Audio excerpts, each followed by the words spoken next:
aja kita semua untuk bangkit berdiri. Haleluya Tuhan Yesus. Tak usah ku takut, Allah menjaga. Tak usah ku bimbang, tak usah ku bimbang. Yesus peliharaku. Tak usah ku susah, tak usah ku susah. Amin. Roh Kudus hiburku.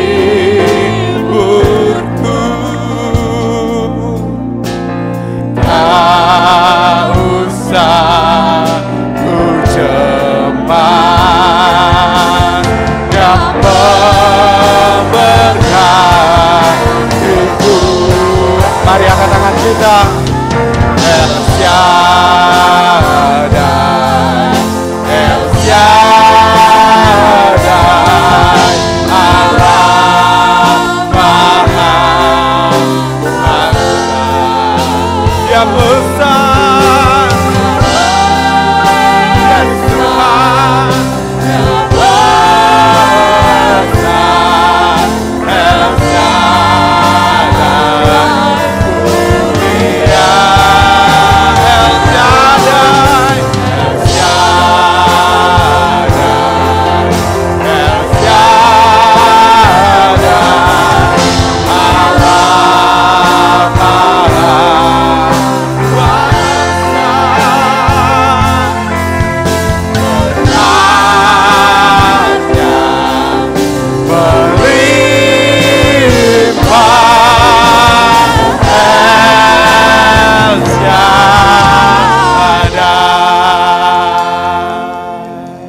Mari jemaat saja katakan haleluya, haleluya, haleluya Yesus. Sampai hari ini Tuhan, hati kami tetap percaya Engkau Allah kami, Allah El Shaddai. Kami percaya karena kami merasakan begitu besar penyertaan Tuhan dalam hidup kami sampai hari ini Tuhan. Ampuni setiap kehidupan kami jika kami pernah merasa cemas. Ampuni kami kalau kami pernah merasa bimbang. Ampuni kami kalau kami merasa susah. Ampuni kami kalau kami pernah merasa cemas. Tapi hari ini kami tahu sampai hari ini Engkau Allah yang mencukupi segala sesuatu. Sampai hari ini Engkau Allah yang memberikan kami kesehatan dan kekuatan pada hari ini. Terima kasih Tuhan Yesus Kristus. Engkau sungguh Allah yang luar biasa dalam kehidupan kami. Terima kasih buat pagi hari ini Tuhan. Rasa syukur kami ini kami mau naikkan lewat pujian dan penyembahan kami yang terbaik dari hidup kami, dari hati kami yang terbaik Tuhan, untuk Engkau Tuhan. Terimalah rasa syukur kami ini di pagi hari ini. Bagi siap yang memuji dan menyembah Tuhan, mari sama-sama katakan amin. Haleluya. Yes. Terima kasih Tuhan. Kau terbesar dan mulia, ajaib semua perbuatanmu. Kau terbesar, kau terbesar dan mulia, karena semua memujimu. Haleluya. Terima kasih Tuhan.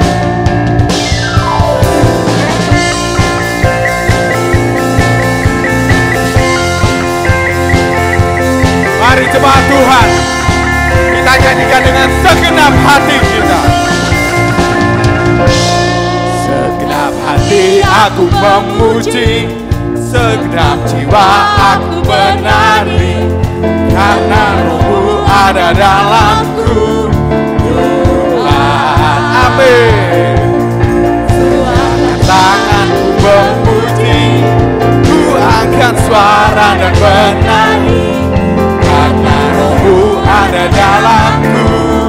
Tuhan,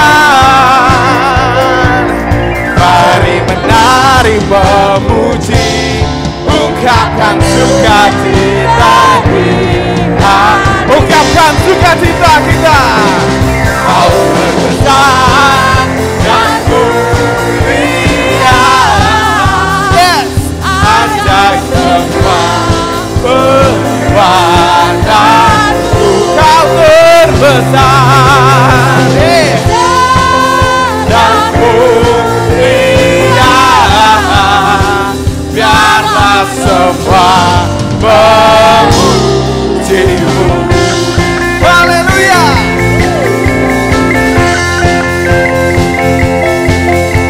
Allah luar biasa. Mari sama-sama.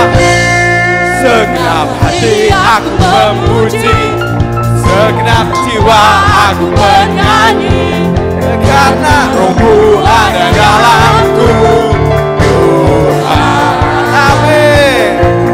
Ku angkat tangan dan memuji, ku angkat suara dan bernyanyi, karena Roh-Mu ada dalamku.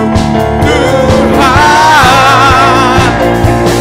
mari menari memuji, ungkapkan sukacita di hari Kau terbesar dan mulia, ajaib semua perbuatanmu. Kau terbesar dan mulia,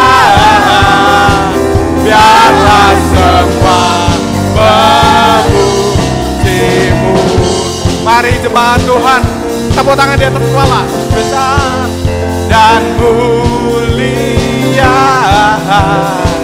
ajaib semua perbuatan. Kau terbesar dan mulia,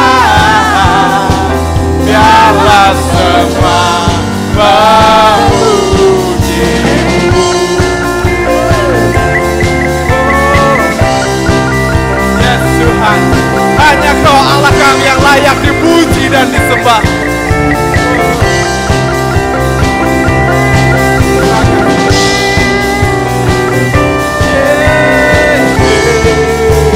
Mari sama-sama katakan. Dan mulia, ajaib semua perbuatanmu. Kau terbesar dan mulia, biarlah semua memuji-Mu.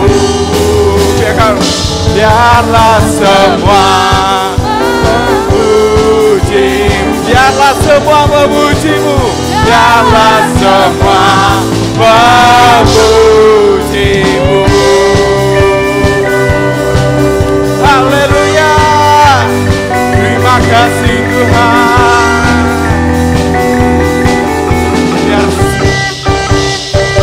Biar semua makhluk memuji Tuhan. Haleluya. Boleh duduk Bapak Ibu. Mari kita rasakan tetap dalam hadirat Tuhan. Terima kasih Yesus.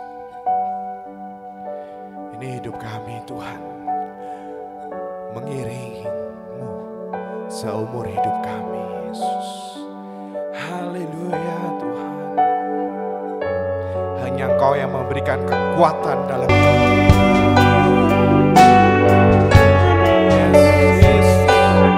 Terima kasih Tuhan.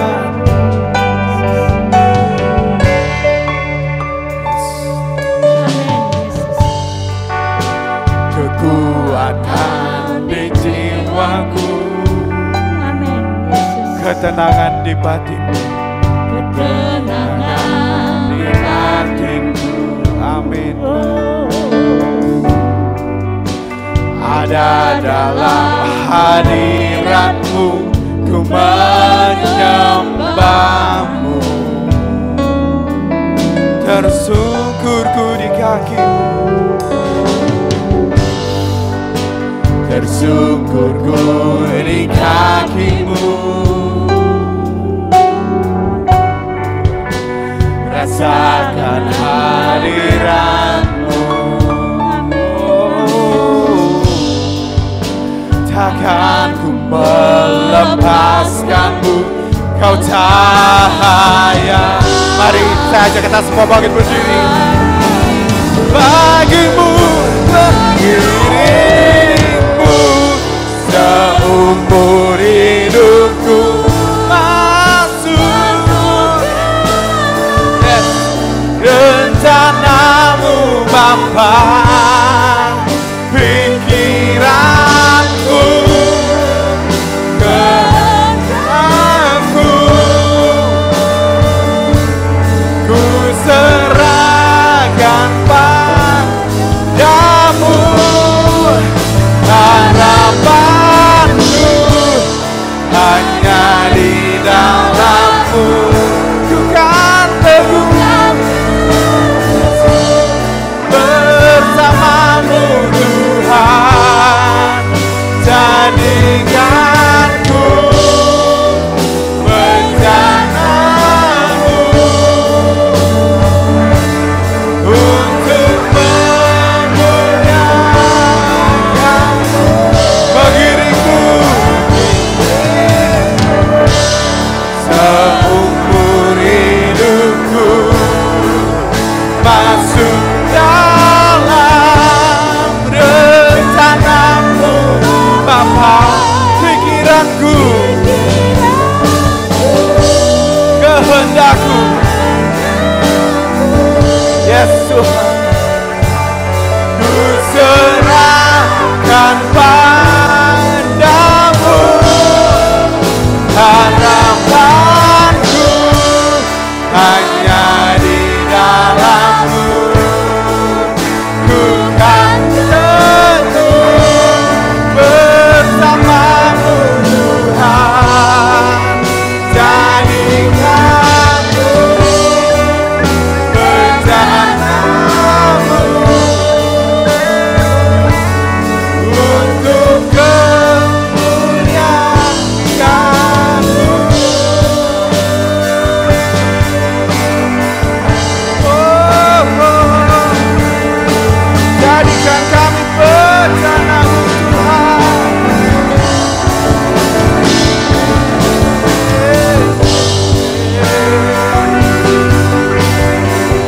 Terima kasih Yesus. Saya undang hamba.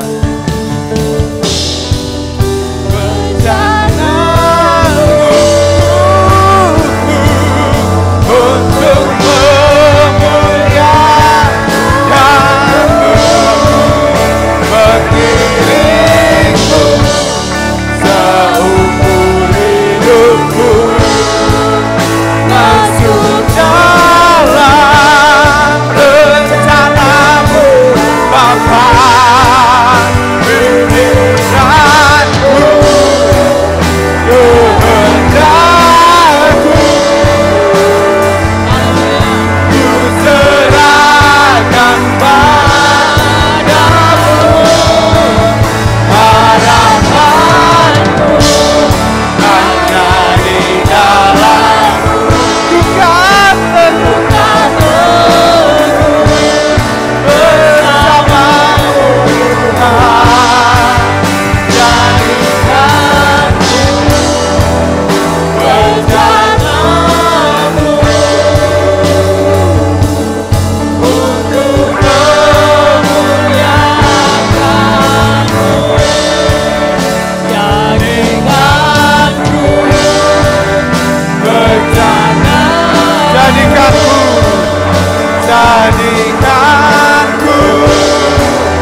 kami Tuhan, kami bejana memuliakan-Mu Tuhan.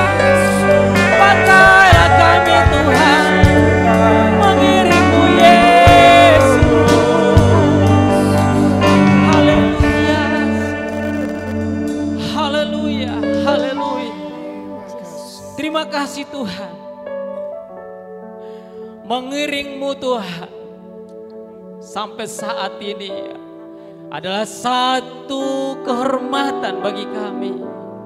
Melayani-Mu Tuhan sampai saat ini adalah satu kehormatan bagi kami.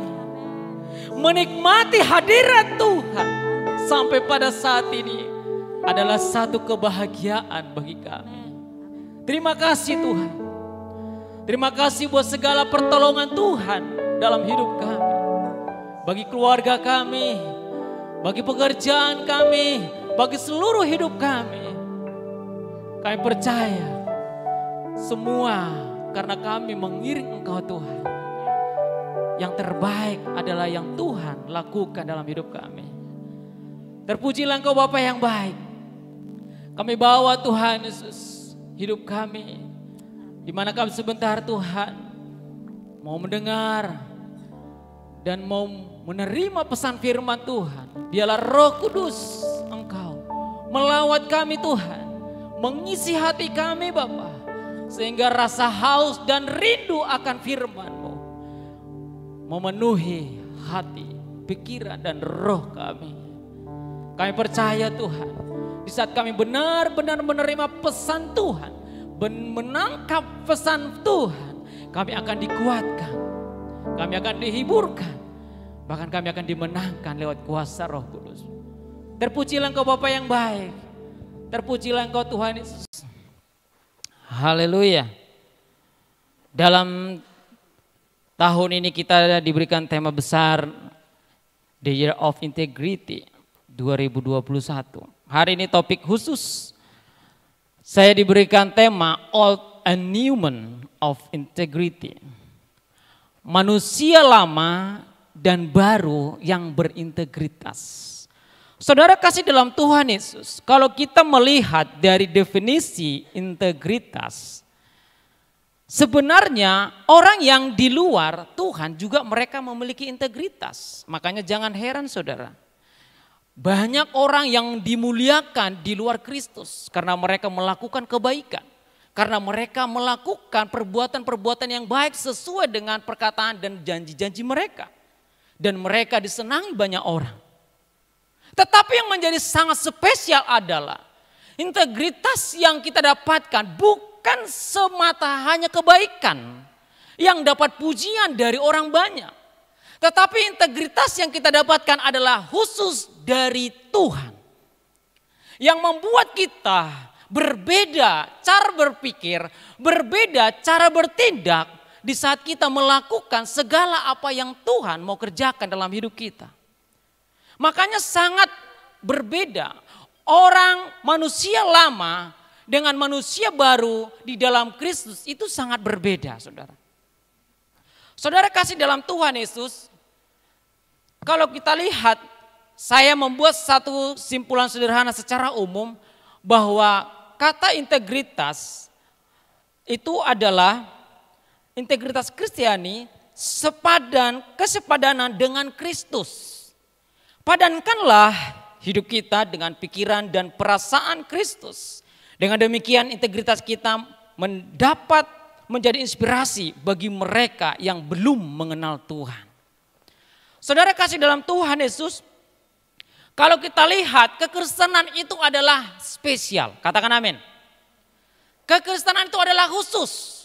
Tetapi kalau kita lihat nanti di dalam Efesus pasal 4 ayat 21 sampai ayat yang ke-32, saya akan bacakan, nanti bisa multimedia menext, saya akan bacakan lewat Alkitab saya.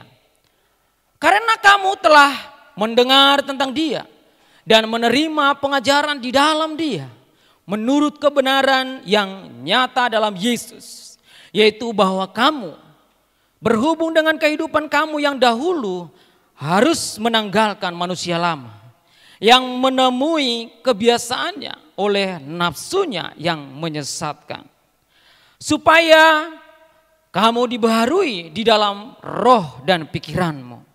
Dan mengenakan manusia baru yang telah diciptakan menurut kehendak Allah dan di dalam kebenaran dan kekudusan yang sesungguhnya. Karena itu buanglah dusta dan berkatalah benar seorang kepada yang lain. Karena kita adalah sesama anggota. Apabila kamu menjadi marah, janganlah kamu berbuat dosa. Janganlah matahari terbenam sebelum padam amarahmu. Dan janganlah beri kesempatan kepada iblis. Orang yang mencuri janganlah ia mencuri lagi. Tetapi baiklah ia bekerja keras dan melakukan pekerjaan yang baik. Dengan tangannya sendiri supaya ia dapat membagikan sesuatu kepada orang yang berkekurangan. Janganlah ada perkataan kotor keluar dari mulutmu. Tetapi pakailah perkataan yang baik untuk membangun. Di mana perlu supaya mereka yang mendengarnya beroleh belas kasihan. Janganlah kamu mendukakan Roh Kudus Allah yang telah memateraikan kamu menjelang hari penyelamatan. Segala kepahitan, kegeraman, kemarahan, kepertikaian dan fitnah hendaklah dibuang dari antara kamu. Demikian pula segala kejahatan. Tetapi hendaklah kamu ramah seorang terhadap yang lain, penuh kasih mesra dan saling mengampuni sebagaimana Allah di dalam Kristus telah mengampunimu. Saudara kasih dalam Tuhan Yesus Kristus, lewat ayat ini akan mengubah pandangan kita, saudara. Selama ini yang saya tahu, bahkan mungkin jemaat juga memahami demikian. Manusia lama itu hanya diperkhususkan kepada mereka yang di luar Kristus. Pasti mungkin sama selama ini persepsi kita. Tetapi kita perhatikan ayat ini Paulus mengajarkan kepada jemaat di Efesus itu adalah orang-orang percaya. Artinya adalah sebagai orang percaya yang identitasnya Kristen juga bisa masih hidup sebagai manusia lama. Makanya Rasul Paulus menekankan secara khusus kepada jemaat di Efesus bahwa mereka harus diperbaharui. Karena sebenarnya manusia di dalam Kristus adalah manusia baru. Nah, saudara kasih dalam Tuhan. Makanya oleh karena itu ada hal yang harus kita perhatikan bahwa manusia lama pengertiannya gelap atau masih hidup dalam kegelapan. Kalau kita lihat di dalam Efesus, kita lihat dulu Efesus pasal 4 ayat 24. Sekalian aja kita lihat di dalam ayat Efesus pasal 4 ayat 21 sampai 23.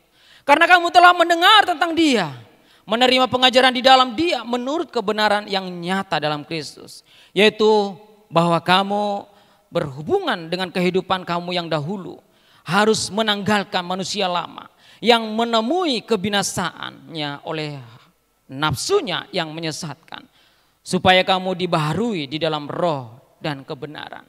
Saudara kasih dalam Tuhan Yesus, kita mungkin berpikir bahwa manusia lama ini hanya diperuntukkan kepada mereka yang di luar Kristus. Tetapi ayat ini berbicara berbeda.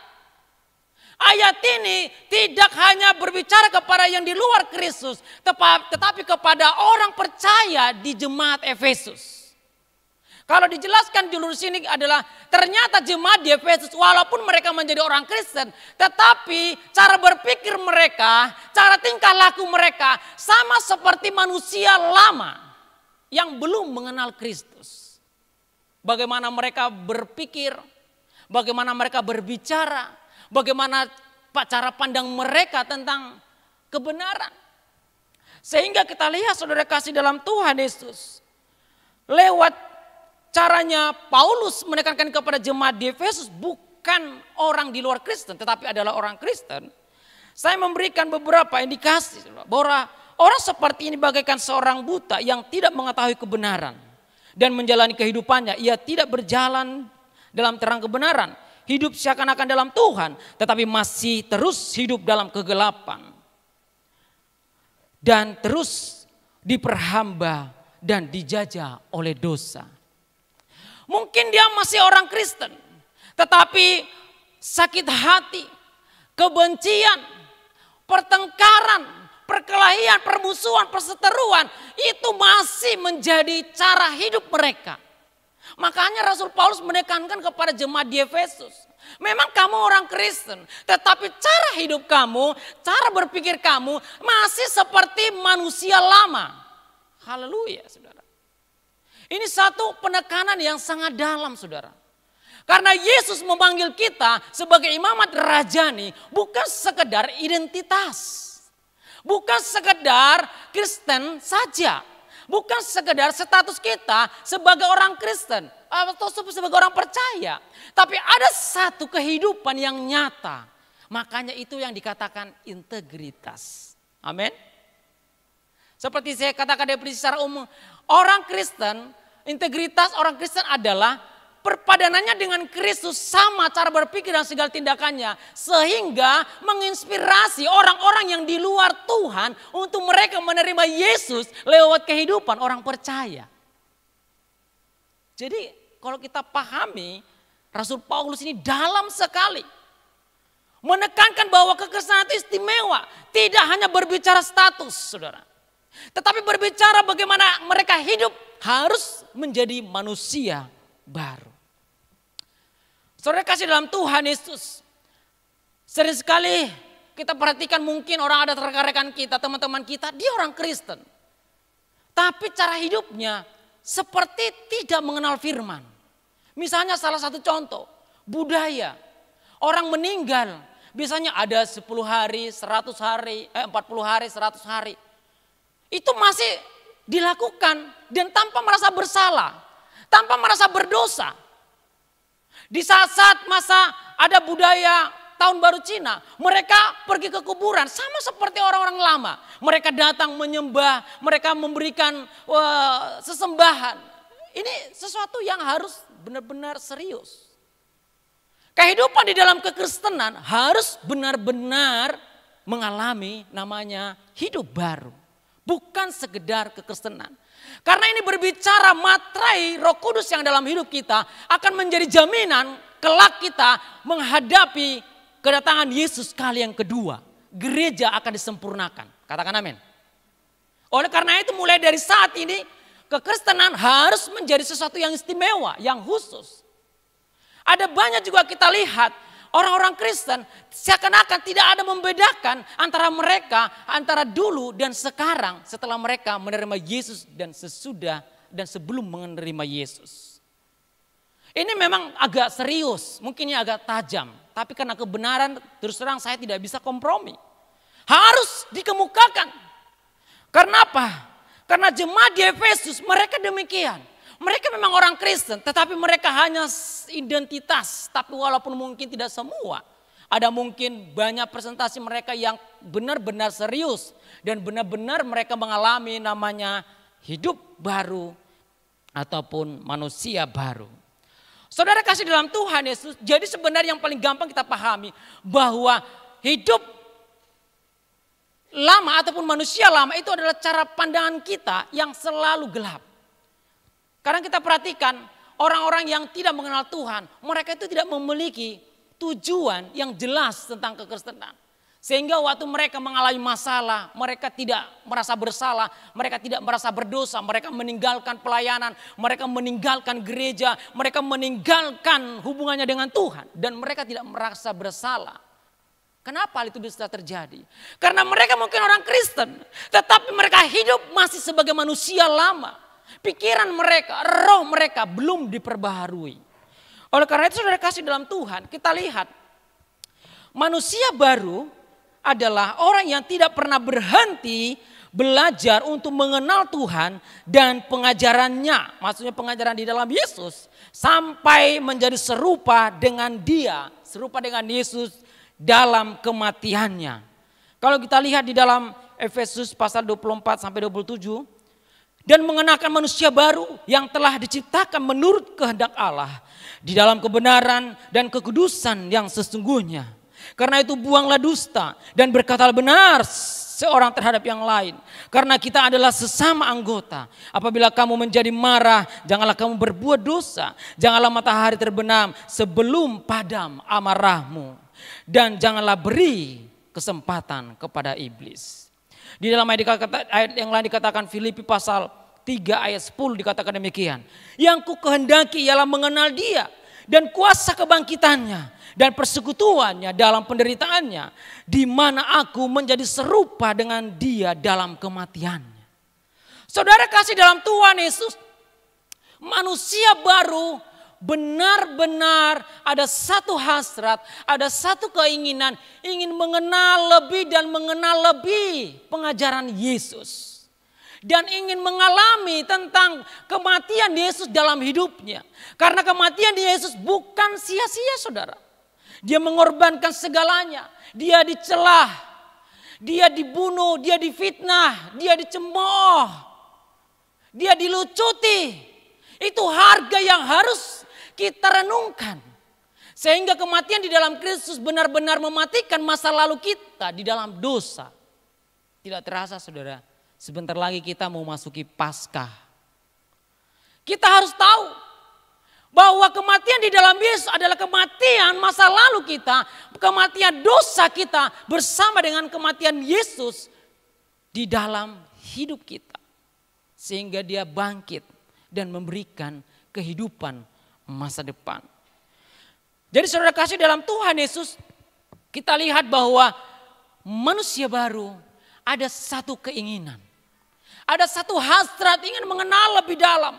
Apalagi masa-masa pandemi sekarang ini. Terlalu banyak jebakan-jebakan iblis membuat orang Kristen mulai menjauhkan diri kepada Tuhan. Membuat orang Kristen merasa tidak bersalah kepada Tuhan. Kenapa? Ada namanya ibadah online. Kalau mereka berkata sudah ibadah online. Tapi satu hal adalah benar tidak kita mengalami berjumpa dengan Tuhan, hanya kita yang tahu dengan Tuhan. Amin. Tapi ini adalah satu sarana yang sangat sensitif untuk menjauhkan kekristenan kepada Tuhan. Ini adalah sarana yang sangat serius untuk menjauhkan orang percaya dengan Tuhan. Sehingga menggelapkan pandangan mereka. Mulai melihat di era dunia digital. Beribadah sangat mudah dan gampang. Tidak ada lagi namanya pengorbanan. Padahal untuk mau bertemu dengan Tuhan ada satu pengorbanan. Berkorban waktu, berkorban pikiran, berkorban perasaan, berkorban materi. Seluruh hidup kita harus dikorbankan untuk mati di dalam Yesus. Supaya kita sedang mengalami hidup di dalam Kristus. Saudara kasih dalam Tuhan Yesus. Integritas saya berikan di sini adalah integritas ilahi tidak bisa dimiliki orang percaya jika hidup di dua sisi, manusia lama dan manusia baru. Kenapa saya munculkan ini? Karena ada orang berpandangan, wah Kristen itu bisa ya mereka sebagai manusia baru tetapi juga manusia lama. Tidak, saudara. Kalau kita lihat prinsip-prinsip Alkitab, saudara, bahwa kekristenan itu benar-benar tidak mengindahkan pandangan-pandangan seperti itu, saudara. Kalau kita lihat di dalam Roma pasal 6 ayat 6 demikian firman Tuhan. Karena kita tahu bahwa manusia lama kita telah turut disalibkan supaya tubuh dosa kita hilang kuasanya, agar jangan kita menghambakan diri lagi kepada dosa. Kolose pasal 3 ayat 9 dikatakan, janganlah lagi kamu saling mendustai karena kamu telah menanggalkan manusia lama serta kelakuannya. Efesus pasal 4 ayat 22 tadi sudah kita baca, yaitu bahwa kamu berhubungan dengan kehidupan kamu yang dahulu harus menanggalkan manusia lama yang menemui kebinasaannya oleh nafsu yang menyesatkan.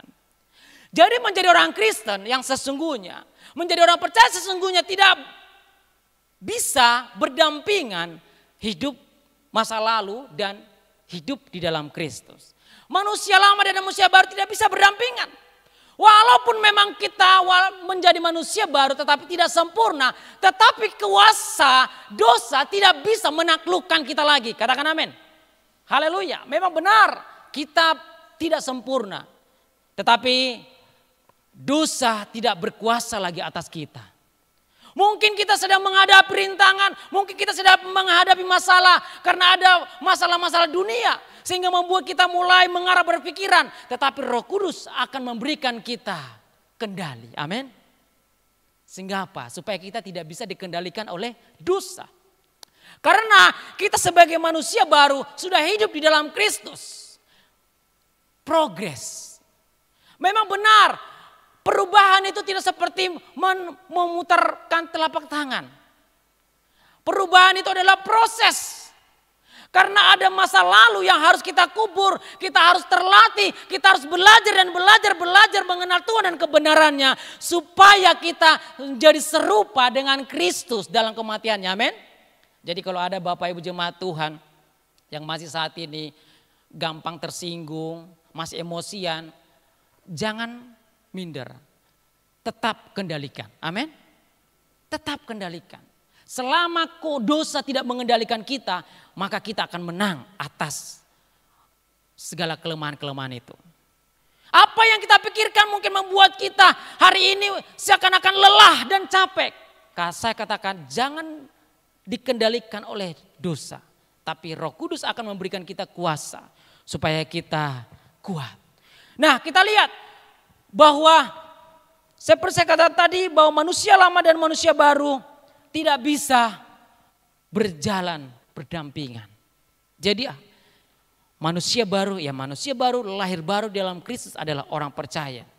Kita lihat menurut pandangan seorang tokoh teolog C.S. Lewis berkata, perubahan sementara bukanlah pertumbuhan. Pertumbuhan adalah sintesis dari perubahan dan kontinuitas. Di mana tidak ada kontinuitas berarti tidak ada perubahan. Seperti saya katakan tadi adalah manusia baru adalah butuh namanya perubahan yang kontinu. Tidak memang secara signifikan tetapi terus mengalami perubahan yang sampai mengenal dengan Kristus secara terus menerus. Jadi sebagai orang percaya tidak ada kata berhenti menjadi yang terbaik. Katakan amin. Menjadi orang Kristen tidak ada kata berhenti menjadi yang terbaik. Kenapa? Karena setelah kita menerima Yesus sebagai Tuhan dan Juru Selamat, kita sudah diberikan otoritas. Kita diberikan kuasa untuk menaklukkan masa manusia lama kita. Sehingga kita manusia baru yang dimenangkan, yang dimerdekakan. Dan selalu memiliki masa depan yang baru dan yang terbaik. Dengan proses yang ada. Saudara kasih dalam Tuhan Yesus. Ada juga satu tokoh berkata, John Murray. Dengan bukunya Principle of Conduct. Mengatakan bahwa manusia lama adalah manusia yang belum lahir baru. Manusia baru sudah lahir baru. Sehingga tidak mungkin lagi menyebut orang percaya sebagai manusia lama dan manusia baru. Dibuat dalam satu bukunya bahwa dikatakan prinsip dalam berperilaku. Dikatakan bahwa manusia baru tidak bisa menjadi manusia lama. Tetapi manusia baru adalah manusia yang diperbaharui, itu adalah orang percaya. Amin. Tapi sering sekali kita diintimidasi, saudara. Karena kita melihat kelemahan kita. Padahal kita sebenarnya sudah orang percaya. Sudah mengenal Kristus, sudah melayani. Tapi di saat kita mungkin terjatuh, lalu mulai diintimidasi oleh iblis. Kamu tidak layak.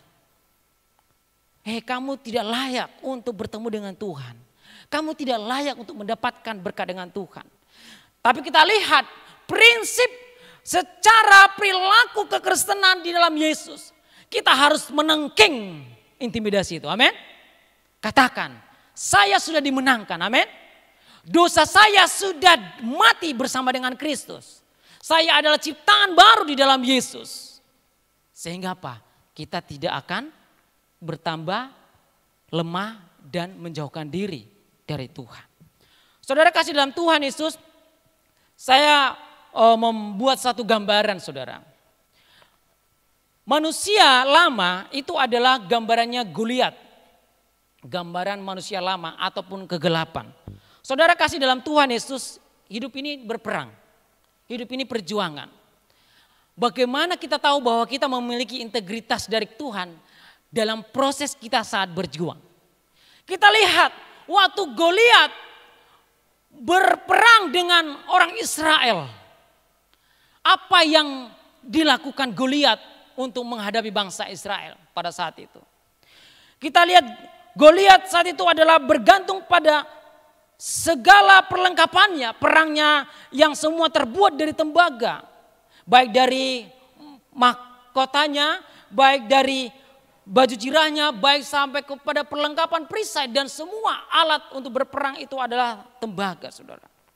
Nah, kalau kita lihat di dalam kitab Wahyu, dalam Alkitab, bahwa tembaga itu berbicara dengan penghukuman. Perkataan yang mencelah, kita tahu bahwa kekuatan yang dimiliki oleh Goliat adalah dia mencelah bangsa Israel pada saat itu. Kalau kita baca saudara kasih di dalam 1 Samuel pasal 17 ayat 5 sampai 10, ayat 23 sampai 25 dan ayat 42 sampai ayat yang 43. Saya bacakan aja 42 sampai 43, Bapak Ibu nanti bacakan di rumah ayat yang sepenuhnya. Ketika orang Filistin itu menuju kepada pandangannya ke arah Daud serta melihat dia, dihinanyalah Daud. Maaf, mulai dari ayat yang 24 sampai ayat yang ke-25. Ketika semua manusia Israel melihat orang itu, larilah mereka daripadanya dengan sangat ketakutan. Berkatalah orang-orang Israel itu, sudahkah kamu melihat orang maju itu? Sesungguhnya ia maju untuk mencemoohkan orang Israel. Orang yang mengalahkan dia akan dianugerahi raja kekayaan besar. Raja akan memberikan anaknya yang perempuan kepadanya dan kaum keluarganya akan dibebaskannya dari pajak Israel. Ayat sebelumnya dikatakan ayat yang ke-23. Sedang ia berbicara dengan mereka, tampillah maju pendekar itu namanya Goliat, orang Filistin dari Gat. Dan barisan dari orang Filistin itu mengucapkan kata-kata tadi juga dan Daud mendengarnya. Kalau baca satu perikop itu, di mana Goliat dia memiliki kuasa untuk menaklukkan bangsa Israel, pasukan bangsa Israel dengan kata-kata cemooh. Kalau kita lihat kata-kata cemooh di situ adalah seperti tadi yang sudah kita lihat. Arti kata-kata cemooh di situ adalah dia memiliki kuasa dari kegelapan, saudara. Makanya kita lihat orang yang hidup dalam kegelapan, dia punya senjata yang mematikan itu dalam perkataan. Dalam perkataan. Dia mencemooh bangsa Israel pada saat itu. Karena dia dengan segala perlengkapannya, dia diberikan penghukuman untuk mengintimidasi bangsa Israel. Sehingga kita lihat adalah ini berbicara bahwa orang-orang yang hidup di dalam kegelapan, dia memiliki otoritas penghukuman. Baik penghukuman untuk dirinya sendiri dan penghukuman untuk orang lain.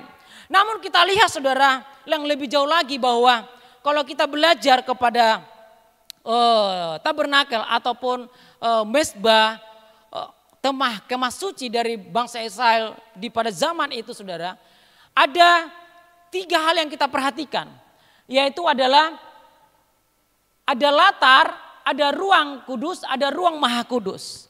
Di sini ada penjelasannya saudara.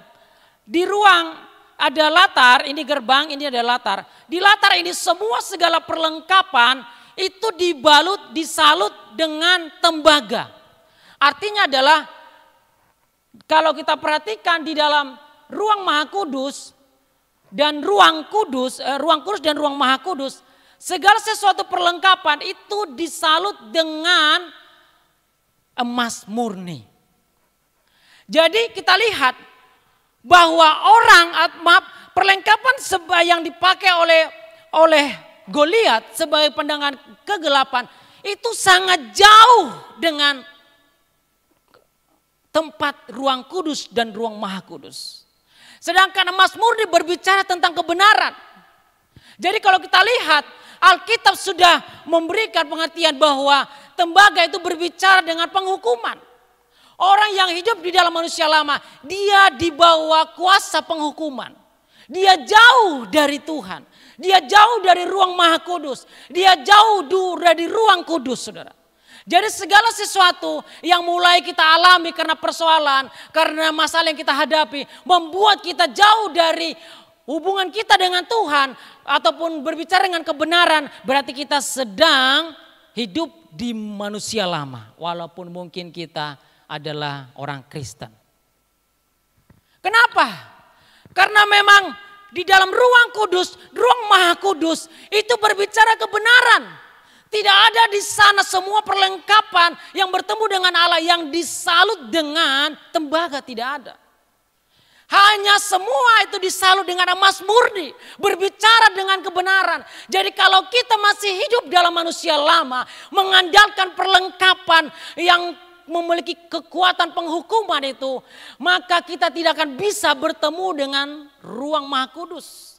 Tidak bisa bertemu dalam kebenaran Kristus. Itu adalah manusia lama, saudara. Tetapi kita lihat di dalam kebenaran, maka kita harus menemukan kebenaran yang sesungguhnya. Kita lihat selanjutnya, saudara. Jadi ini akan membuat kita sekilas memberikan pesan bahwa manusia lama, walaupun mungkin dia masih sudah Kristen, tapi kalau dia masih hidup dengan cara berpikir dengan manusia lama, maka dia akan seperti Goliat. Dia tidak akan bisa menemukan kebenaran. Dia tidak akan bisa menemukan tahta ataupun ruang Maha Kudus. Karena di sana tidak ada sarana untuk bertemu dengan Tuhan. Katakan amin. Jadi walaupun kita menjadi orang Kristen, kalau kita tidak diperbaharui dalam roda dan pikiran kita, masih hidup dengan gaya yang lama, kita akan sulit untuk bertemu dengan kebenaran itu. Karena di dalam kebenaran itu adalah Allah itu sendiri yang harus kita bertemu dengan Tuhan. Kita lihat Daud menjadi gambaran adalah manusia baru, saudara, yang berintegritas. Kita lihat di dalam 1 Samuel pasal 17 ayat 45 sampai 50. Tetapi Daud berkata kepada orang Filistin itu, engkau mendatangi aku dengan pedang dan tombak dan lembing. Tetapi aku mendatangi engkau dalam nama Tuhan semesta alam, Allah segala barisan Israel yang kau tantang itu. Hari ini juga Tuhan akan menyerahkan engkau ke dalam tanganku, dan aku akan mengalahkan engkau dan memenggal kepalamu dari tubuhmu. Hari ini juga aku akan memberikan mayatmu dan mayatmu dan mayat tentara orang Filistin kepada burung-burung di udara dan kepada binatang-binatang liar, supaya seluruh bumi tahu bahwa Israel mempunyai Allah, dan supaya segenap jemaah itu tahu bahwa Tuhan menyelamatkan bukan dengan pedang dan bukan dengan lembing, sebab dia di tangan Tuhanlah pertempuran, dan ia pun menyerahkan kamu ke dalam tangan kami. Ketika orang Filistin itu bergerak maju untuk menemui Daud, maka bergeraklah Daud berlari ke barisan musuh untuk menemui orang Filistin itu. Lalu Daud memasukkan tangannya ke dalam kantungnya, diambilnya lah sebuah batu dari dalamnya, diumbannya, maka kenalah dahi orang Filistin itu, sehingga batu itu terbenam ke dalam dahinya, dan terjerumuslah ia dengan mukanya ke tanah. Demikianlah Daud mengalahkan orang Filistin itu dengan umban dan batu.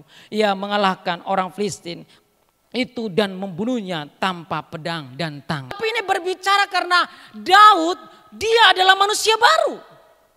Dia adalah manusia yang menyerahkan segala sesuatu persoalannya kepada Tuhan. Dia yang selalu berserah kepada Tuhan, dan yang percaya menyelesaikan masalah dalam hidupnya di atas nama Tuhan. Amin. Kadang-kadang banyak orang Kristen sudah menjadi orang Kristen lama, tetapi waktu dia punya masalah, dia tidak bersandar kepada Allah, tapi dia bersandar kepada pengertiannya sendiri, kepada kekuatan yang dimiliki seperti Goliat. Karena dia percaya ada lembing, ada senjata selama ini yang saya miliki untuk berperang dan menang. Ingat, peperangan rohani bukan berbicara apa yang kita pakai untuk memenangkan peperangan itu. Tetapi bagaimana integritas kita sebagai manusia baru, apakah kita percaya kepada Tuhan atas masalah itu? Sehingga apa? Waktu dalam proses masalah itu tidak ada satu kebencian yang muncul. Tidak ada perselisihan yang muncul. Tidak ada perseteruan yang muncul. Tidak ada satu dosa yang mengendalikan orang itu. Saudara kasih dalam Tuhan. Orang yang sudah manusia baru, kalau menghadapi masalah, biasanya masih bisa mengucap syukur. Katakan amin. Katakan amin. Haleluya. Tetapi mereka yang mungkin Kristen, tetapi kalau dia masih manusia lama, kalau dia menghadapi masalah, mereka tidak bisa mengendalikan diri, bahkan mereka tidak bisa mengucap syukur lagi. Mungkin mereka tidak bisa lagi berkata, Tuhan Engkau baik. Tetapi mereka yang manusia baru di dalam Kristus, maka mereka akan bisa tetap mengucap syukur. Saudara kasih dalam Tuhan Yesus, kita lihat selanjutnya saudara, bahwa next. Saudara kasih dalam Tuhan, di dalam Daud menunjukkan bahwa dia bisa mengalahkan. Seorang tokoh teolog dikatakan R.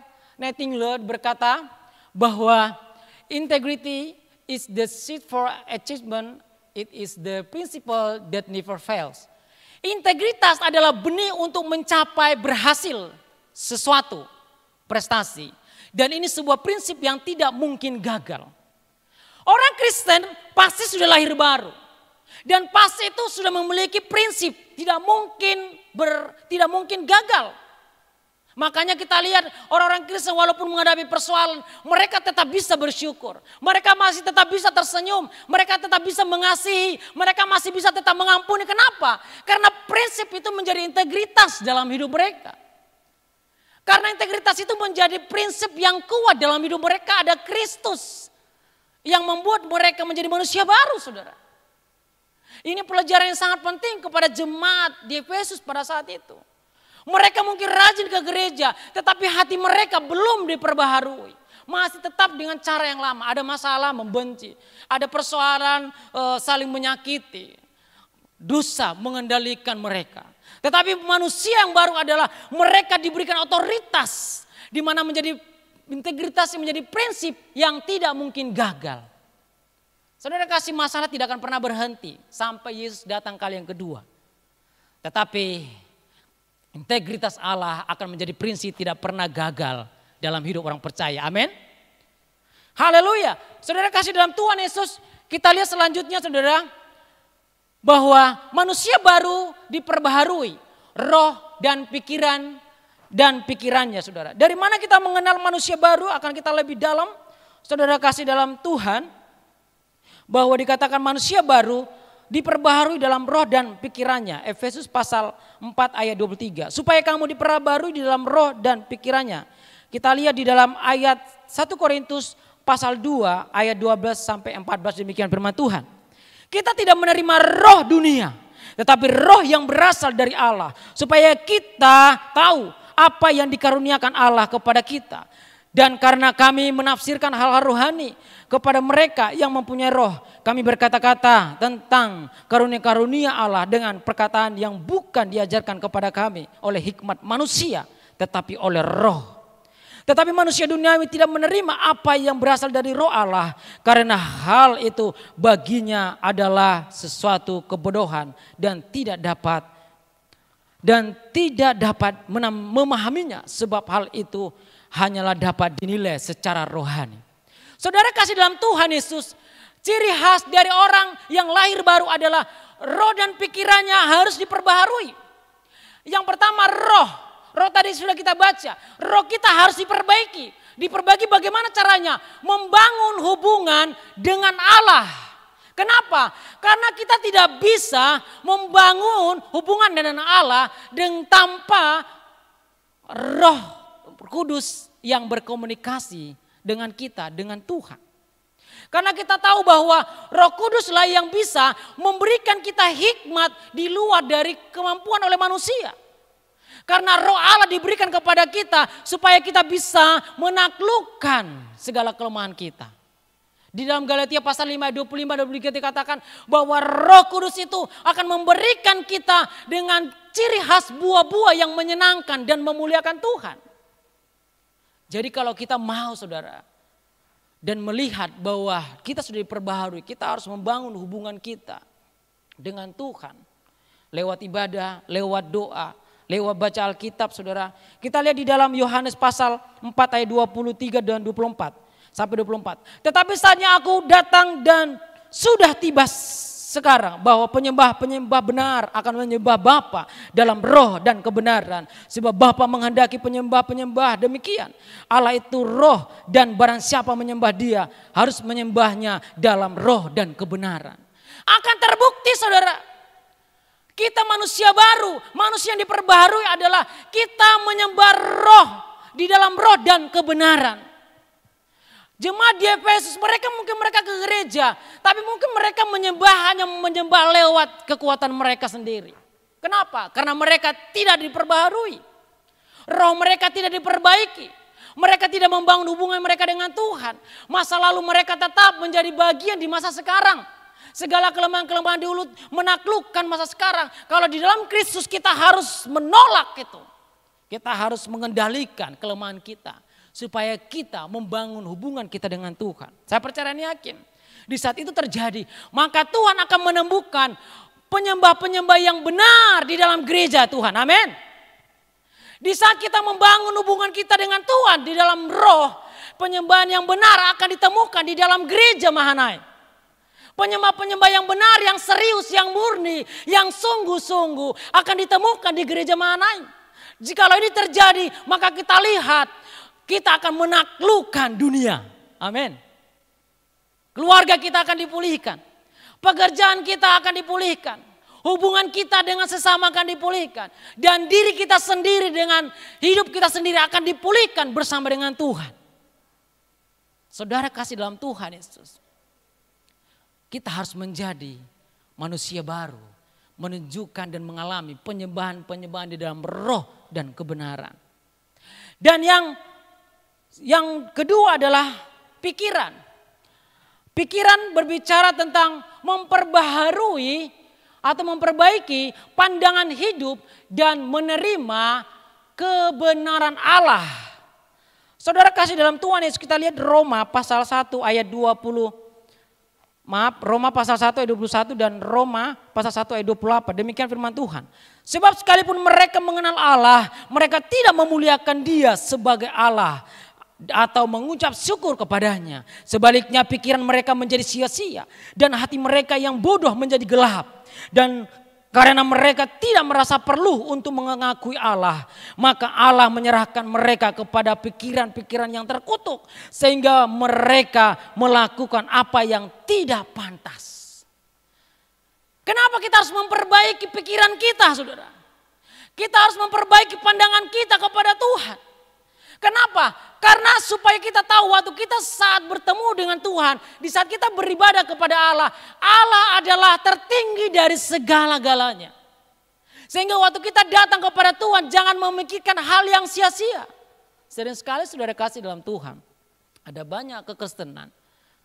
Mereka percaya kepada Yesus, tetapi masalah lebih besar daripada Yesus dalam hidup mereka. Tapi manusia baru adalah jadikanlah Yesus prioritas. Jadikanlah Yesus lebih besar dari masalahmu. Sehingga waktu kamu datang kepada Tuhan, pikiran kita, pikiran yang memuliakan Tuhan. Bukan pikiran-pikiran yang sia-sia. Sehingga kita kadang-kali sudah setia melayani, tapi dalam tindakan kita seakan tidak mengakui kebenaran Allah. Tidak mengakui kehadiran Tuhan. Waktu Roh Kudus sudah mulai menggerakkan kita untuk melakukan apa yang menjadi kehendak Tuhan. Seringkali kita tidak mengakui, tidak menerima kebenaran itu. Karena menurut pandangan kita masih seperti Goliat. Dia memiliki kekuatan, penghukuman yang melekat dalam dirinya. Tetapi saya percaya ke semua yang ada di Mahanaim, mereka orang percaya yang sudah diperbaharui. Katakan amin. Sehingga jemaat Mahanaim siap menjadi pemenang. Rekan-rekannya, hubungan dengan rekan-rekan akan dipulihkan, keluarga akan dipulihkan, pekerjaan akan dipulihkan, dan pelayanannya akan dipulihkan. Karena Tuhan akan menemukan penyembah-penyembah yang benar, yang dalam roh dan kebenaran. Dia mereka serius, datang kepada Tuhan memang tujuannya adalah untuk memuliakan Tuhan, bukan yang lain. Saudara kasih dalam Tuhan Yesus Kristus, yang terakhir saudara kasih dalam Tuhan, ini adalah yang terakhir menjadi hal yang perlu kita renungkan. Hidup Kristen bukan sekedar saya cinta Yesus. Sekedar identitas diri. Kekristenan bukan sekedar kita percaya Tuhan. Tetapi bagaimana menjalani hidup sebagai orang Kristen. Oleh karena itu setiap orang percaya Tuhan kita harus berubah menjadi manusia baru. Dan mengalahkan ciri dan sifat manusia lama kita mutlak harus dikuburkan bersama kematiannya di dalam Yesus. Katakan amin. Haleluya. Jadi lewat segala yang kita pelajari tentang manusia lama dan manusia baru yang memiliki integritas adalah kita bukan menjadi Kristen yang identitas saja. Tetapi Kristen yang mengalami hidup baru yang mengalahkan, yang meninggalkan secara mutlak setiap sifat-sifat dan ciri khas manusia lama kita dikuburkan di dalam kematiannya Yesus di kayu salib. Sehingga yang kita dapatkan adalah kuasa kebangkitan. Yang kita dapatkan adalah kuasa kemenangan. Sehingga walaupun banyak masalah persoalan, mungkin ada tantangan hidup pada saat ini, kita tetap berkata bahwa saya sudah dimenangkan. Amin. Ditunjukkan dari perubahan roh yang diperbaharui. Memiliki keinginan yang kuat, ingin membangun hubungan dengan Tuhan. Ingin mencari kebenaran Allah supaya dia benar-benar menemukan integritas dalam Kristus. Dan perbaikan dalam pikiran. Pandangannya tentang Tuhan itu harus benar. Bahwa Tuhan itu mutlak otoritas. Tidak ada bandingannya. Baik kekayaan, baik prioritas apapun. Baik apapun yang kita miliki, kekuatan apapun tidak bisa dibandingkan dengan kebenaran Allah. Kebenaran Allah harus mutlak menjadi otoritas tertinggi dalam setiap pandangan kita. Dan menerimanya. Jadi tidak hanya sekedar pandangan yang benar tetapi harus menerima. Sehingga kita bisa menaklukkan manusia lama kita. Mungkin orang berkata, oh ini tuh kan sudah budaya, kita harus berani. Prinsip dikatakan tadi bahwa integritas itu adalah menjadi prinsip yang tidak pernah gagal. Jadi kalau Anda menjadi orang Kristen tetap masih kompromi dengan budaya-budaya yang menyalahi kebenaran firman Tuhan. Ingat, kita adalah orang percaya. Kita adalah manusia baru. Kita harus berani berkata tidak. Kenapa? Karena itulah kehidupan yang diberikan Kristus dalam hidup kita. Dunia ini sementara. Para pelayan bisa maju. Dunia ini sementara, saudara. Kita ini hanya sementara di dunia ini. Apa yang sedang kita perjuangkan? Yesus menawarkan kehidupan yang kekal. Yesus menawarkan keselamatan. Yesus menawarkan masa depan yang tidak ada batasnya. Jangan sampai kita lupa bahwa prioritas kita adalah sifat kekekalan Tuhan dalam hidup kita. Oleh karena itu saudara kasih dalam Tuhan Yesus, mari imani kebenaran yang sesungguhnya dalam hidup kita. Haleluya. Mengiringmu. Haleluya. Mari jemaat Tuhan saya kasih dalam Tuhan Yesus Kristus. Apa yang sedang kita alami saat ini?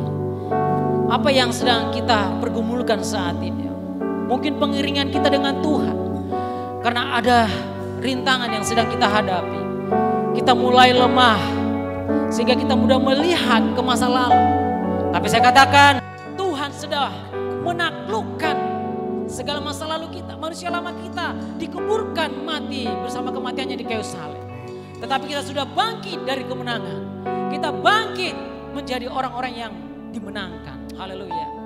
Mari jemaat Tuhan, saya undang bangkit berdiri. Kekuatan di jiwaku. Amin, haleluya. Ketenangan di batinku. Ada dalam hadirat-Mu Tuhan. Ada dalam hadirat-Mu, ku menyembah-Mu. Amin. Syukurku di kaki-Mu Yesus.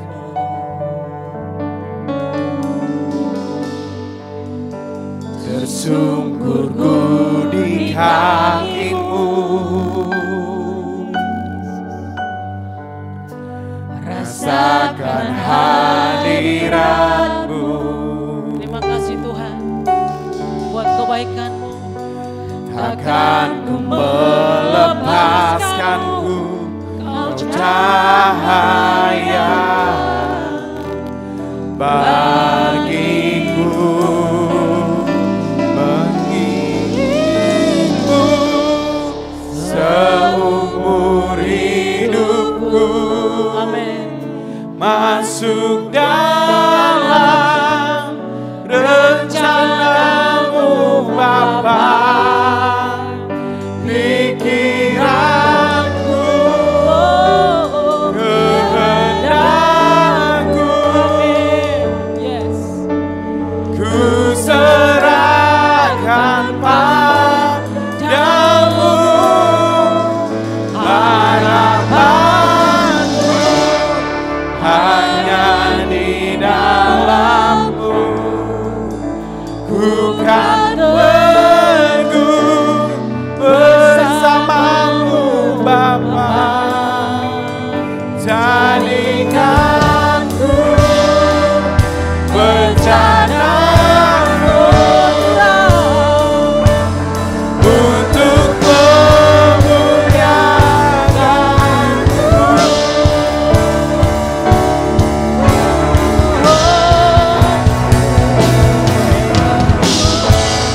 Seumur hidupku masuk dalam rencana-Mu Bapa. Pikiranku, kehendakku, Serahkan padamu. harapanku hanya di dalam-Mu. Bukan teguh bersama-Mu Tuhan. Jadikan-Ku bencana-Mu, amin, untuk memuliakan-Mu. Jadikan-Ku bencana-Mu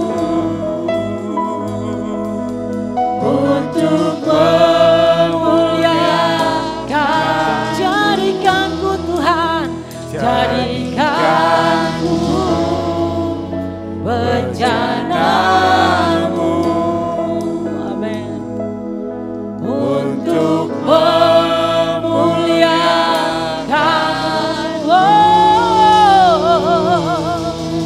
Haleluya, haleluya, haleluya Tuhan. Terima kasih Tuhan. Amin. Yesus. Mengiring-Mu Tuhan seumur hidup kami. Terima kasih. Ada satu keinginan dan harapan kami terbesar. Jadikan bejana kami untuk melayani-Mu Tuhan. Karena dunia ini terbatas. Kesempatan sedikit. Biarlah jadikan kami menjadi manusia baru yang sesungguhnya. Yang roh kami dipulihkan. Dan pikiran kami dipulihkan. Sehingga kami memiliki integritas ilahi. Dan kami akan berdampak menjadi inspirasi bagi orang-orang di sekitar kami Tuhan. Ada kalanya kami Tuhan lemah, tak berdaya. Tetapi kematian-Mu di kayu salib Tuhan telah menguburkan segala kelemahan kami. Menguburkan segala dosa kami Tuhan.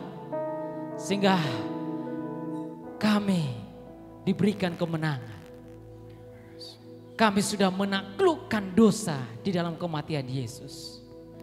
Dan kami akan menjadi alatnya Tuhan. Menjadi bejana-bejana yang diurapi. Pakailah kami Tuhan.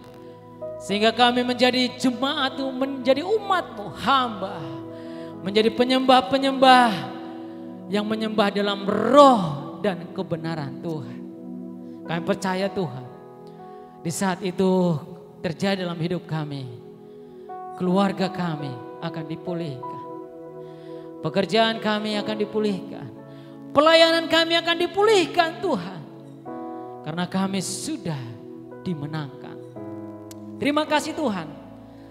Biarlah Roh Kudus terus meneruskan firman-Mu dalam hidup kami, memberikan kami kekuatan dan memberikan kami inspirasi menjadi berkat bagi sekeliling kami.